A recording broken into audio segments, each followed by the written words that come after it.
कुलदीप बिश्नोई आने वाले दिनों में प्रदेश में एक बड़ी रैली कर राजनीतिक माहौल को गरमा सकते हैं। हालांकि ये रैली कहां और कब होगी अभी इसका खुलासा नहीं हुआ, मगर राज्यसभा के चुनाव से पहले भजनलाल परिवार ये रैली कर सकता है। इस रैली के लिए अभी से बिश्नोई परिवार ने तैयारी शुरू कर दी है।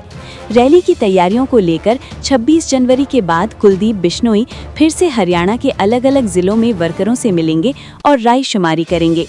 कुलदीप बिश्नोई की नज़र हरियाणा में अप्रैल में खाली हो रही राज्यसभा की सीट पर है।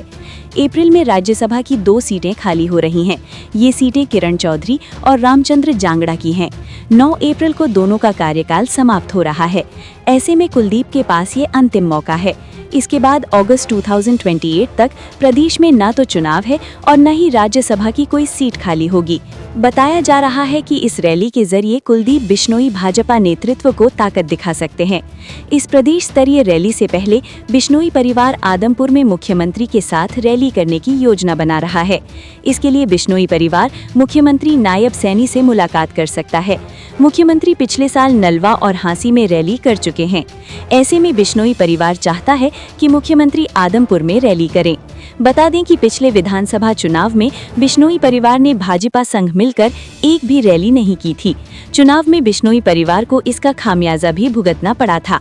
पहली बार आदमपुर में बिश्नोई परिवार की हार हुई थी। अब ऐसे में बिश्नोई परिवार भाजपा नेतृत्व और संगठन के साथ चलना चाहता है। अब सबसे बड़ा सवाल ये है कि आखिर कुलदीप इतना छटपटा क्यों रहे हैं। दरअसल हरियाणा में बिश्नोई परिवार 18 साल से सत्ता सुख व पद से बाहर है। 2005 से 2008 तक भजनलाल के बड़े बेटे चंद्रमोहन बिश्नोई हरियाणा के डिप्टी सीएम पद पर रहे। अनुराधा बाली से दूसरी शादी के बाद चांद मोहम्मद बनने की वजह से उन्हें पद से त्यागपत्र देना पड़ा।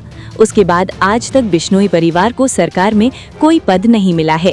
कुलदीप बिश्नोई को उम्मीद थी कि उनके बेटे भव्य बिश्नोई को आदमपुर उपचुनाव में जीत के बाद मंत्री बनाया जा सकता है, मगर ऐसा नहीं हुआ।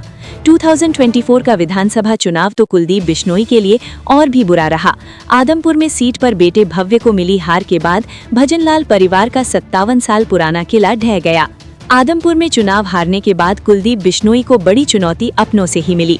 अखिल भारतीय बिश्नोई महासभा के प्रधान के इस्तीफे को लेकर समाज का एक वर्ग उनके खिलाफ हो गया। महासभा के प्रधान ने मुकाम में बैठक कर कुलदीप बिश्नोई को महासभा के संरक्षक पद से हटा दिया और बिश्नोई रत्न वापस ले लिया। अब देखना दिलचस्प होगा कि कुलदीप पर राज्यसभा चुनाव के लिए बीजेपी भरोसा जताती है या उनके हाथ फिर से खाली रह जाते हैं।